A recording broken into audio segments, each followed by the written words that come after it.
Do not save what is left after spending, but spend what is left after saving. Have you ever heard this famous quote from Warren Buffett? And what if I told you that this isn't just advice from the world's greatest investor, but a strategy that in a short time could make you live off dividends and generate consistent passive income? In today's video, we'll show you Buffett's strategies for earning $2,800 per month in dividend income and how you can apply this to your portfolio. We'll look at two different ways. The first focuses on capital appreciation that also generates dividends, and the second path focuses on long-term dividend growth. And by the end, you'll discover which way is best for your situation. Let's go to the first way. Buy and hold. If you like Warren Buffett, you've probably heard of this. This first option is an approach where you combine the best of both worlds: capital appreciation, the growth in stock prices, and dividends, that money that companies distribute to shareholders. In other words, you invest in companies that pay consistent dividends, but also have a significant growth potential in the value of their stocks. The result? You win twice, once with the passive income from dividends, and again with the increase in the value of your investment as the stock price rises. It's a long-term strategy, where the goal is not just to get passive income,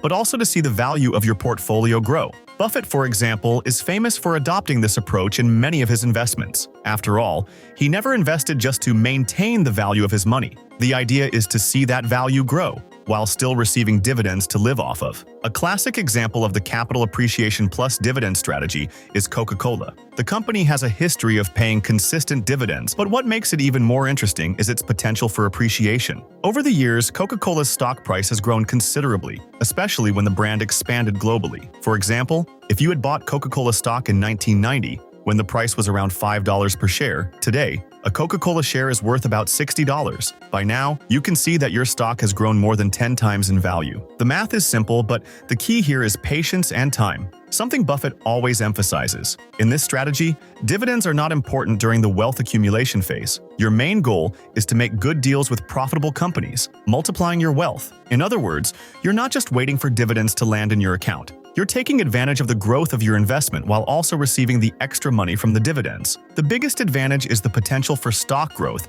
combined with passive income from dividends. A classic example of a stock that demonstrates the greatest advantage of stock growth potential combined with passive income from dividends is Apple. In 2012, Apple's stock price was around $20, and it paid a dividend of $2.65 per share. Over the years, Apple's stock price grew significantly. By 2023, the price was around $175 per share, with annual dividends of $0.92 per share. This represents a stock price increase of over 800%. Although the dividend payment wasn't the highest, this example shows that choosing good companies that are growing is sometimes more valuable than choosing the ones that pay the most dividends. When you choose companies like Coca-Cola, which have a history of appreciation and paying dividends, you're betting on proven and stable companies. And if you reinvest your dividends in more shares, the compounding effect comes into play. Exponential growth over time is real, and the math of compound dividends is what will make your portfolio grow much faster. However, any investment has its advantages and risks. The value of stocks can be volatile, especially if the company faces temporary difficulties, as happened with Coca-Cola during some market downturns. So, you need to be prepared to deal with the fluctuation of stock prices. If you focus too much on just a few companies, even large ones, you might risk being caught off guard by an unexpected drop. Buffett's common sense is clear here. Diversification is key. So, how would you reach $2,500 per month? You start with an initial investment of $10,000 and decide to make annual contributions of $10,000 each year into stocks that pay 5% annual dividends, in addition to a 6% annual growth in stock value. This results in a total return of 11% per year. Now, let's see how long it would take to reach $33,600 per year or $2,800 per month. In the first year, you would have invested $10,000 and earned $1,100, $500 from dividends, plus $600 from appreciation. However, in 10 years, you would have $203,815 in assets, receiving $584.46 in monthly dividends. But now comes the magic of investments. In 30 years, you would have reached your goal. With assets of $2,316,745, you would be receiving $2,927.94 per month, surpassing the desired target. And this would be the worst-case scenario because we're assuming that your contributions won't increase over 30 years, which is extremely unlikely because if you're watching this video, you're not someone who settles and will always be looking to increase your income. So you'd probably invest more than that over the years and achieve much greater results. Now let's look at the second way, long-term growth dividends. This strategy is generally recommended for those who are closer to retirement and already have a certain amount of money. The main focus here is to build a growing and monthly passive income from the start. This strategy focuses on companies that pay higher dividends, meaning companies with dividend yields of 6% or more, such as some in the energy, telecommunications, or REIT sectors. These companies are often in more stable sectors or business models that generate strong cash flows. This allows them to pay higher dividends, which is advantageous for investors seeking greater passive income from the start. Realty Income is a REIT company that pays monthly dividends with a 6% annual yield, with a history of consistent dividend increases. It is known as one of the largest monthly dividend payers among REITs. Another company to consider is AT&T, one of the largest telecommunications companies in the US, which also pays high dividends, with a yield of 6% to 7% annually. Although its stock price has fluctuated,